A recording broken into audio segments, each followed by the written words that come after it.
अरे फरजाना ठीक से हाथ चला, जरा जोर से कर। बाजी कर तो रही हूँ। आवाज सुस्ती ना कर। अच्छा अरे क्या करिए, आराम से कर, टूट जाएगा। आप ही ने कहा था। फरजाना तमाशे मत कर मेरे साथ।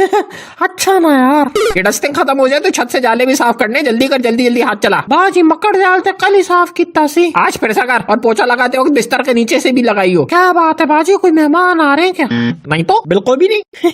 पगली दबीर, जा मार्केट से 2 पीले बल्ब ले आ, और सौदे का सामान है ये भी ले आ। अम्मी कोई घर पे आ रहा है क्या?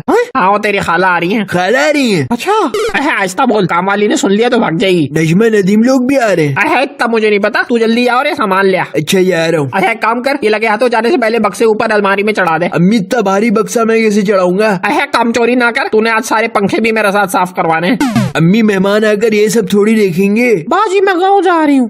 हाँ क्यों, कब तक? जब तक आपके मेहमान वापस नहीं जाते।